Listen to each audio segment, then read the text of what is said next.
Mathieu Noël. Europe 1, faites entrer l'invité. 10h30, midi. Mathieu Noël. Cher Mathieu, hier soir, vous avez eu la grande chance d'assister à la Générale du Bourgeois Gentilhomme au théâtre de la Porte Saint-Martin et vous avez passé un merveilleux moment. Oui, mais comment pourrait-il en être autrement avec Molière ? Molière qui partage avec Michel Drucker le point commun de traverser les époques sans jamais se démoder. Molière qui est pour nous autour de cette table une référence indépassable, un maître, car cher François, nous sommes tous ici férus de théâtre classique, n'est-ce pas Faustine ? J'adore Babar. C'est vrai que Babar, c'est pas mal non plus, c'est pas mal, il y a différents degrés de lecture, c'est vrai, mais le théâtre classique c'est quand même autre chose Faustine, hein, Molière, le bourgeois gentilhomme, Monsieur Jourdain, ça vous parle ? J'en ai rien à foutre. Bien. Alors n'ayez crainte François, il y a quand même dans l'équipe des gens cultivés qui apprécient Molière. Michel par exemple, hier soir il était à mes côtés au théâtre de la Porte Saint-Martin, la pièce l'a captivé. La mise en scène, l'éclairage, le jeu des acteurs, Michel a tout disséqué. D'ailleurs, à la fin de l'acte 3, il s'est penché vers moi pour me faire part de ses impressions, il m'a dit... J'ai envie d'aller au GOG. Bref, je crois pouvoir dire que ça lui a plu. Hein. Heureusement... Attention Merci, Julie. Heureusement, à ma droite, hier soir, il y avait Julie. Ah là là. Julie qui, elle, pour le coup, a vraiment été emballée. Hein. Elle m'a même dit que c'était une des meilleures versions du bourgeois gentilhomme à laquelle elle ait jamais assisté. Et ça, c'est un compliment flatteur, car il faut savoir que Julie a assisté à quasiment toutes les versions du bourgeois gentilhomme, puisqu'elle était même présente à la première, en 1670, au château de Chambord, en présence de Louis XIV et toute la cour. Ah, j'aurais adoré. Non, pas du tout. Merci, vous y étiez. Vous y étiez. Oui, François, Julie a bien connu Molière. Et même, pourquoi le cacher, au sens biblique du terme.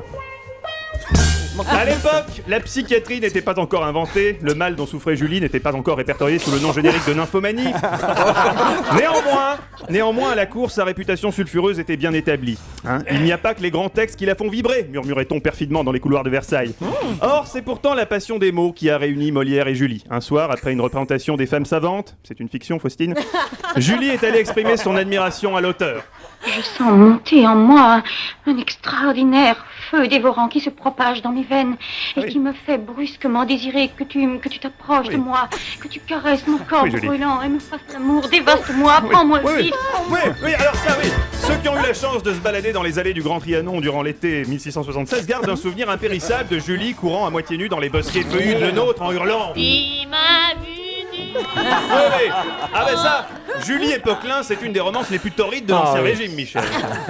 Mais un jour, ce qui devait arriver arriva, les échos des prouesses champêtres de Julie sont revenus aux oreilles du roi qui s'est exclamé dans un mouvement d'humeur. Je l'ai jamais foué, celle-là. Qu'à cela ne tienne, les désirs du roi étaient en désordre, Julie était repartie pour un tour. Bref, François, tout ça pour vous dire qu'en matière de bourgeois gentilhomme, Julie en connaît un rayon, mais parlons plutôt de vous. Vous êtes avec nous ce matin, souriant et loquace, pourtant vous n'aimez pas trop la promo. Vous dites, je cite, la promotion a beaucoup trop envahi les ondes, les écrans et les journaux. S'il fallait les croire, on aurait droit à 3 chefs-d'œuvre par semaine.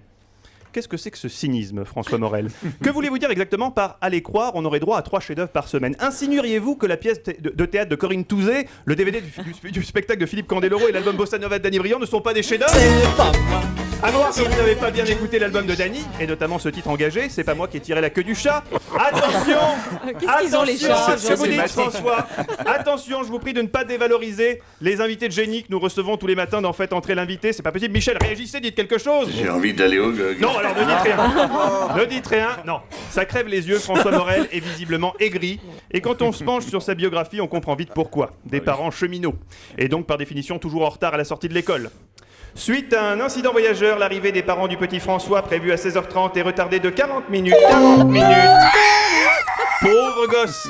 Un retard infime suffit parfois à semer le doute dans le cœur d'un enfant fragile. Ah, Oscar Wilde. Non, Guillaume Pépi, bourré comme un coin après une réunion des délégués Sudrail. Enfin bref, François, on vous pardonne vos sautes d'humeur, on ne retiendra que votre talent. Pour ma part, je vous laisse, j'ai un train pour Genève qui m'attend et je n'aimerais pas rater ma correspondance à Toulouse. Alors adieu.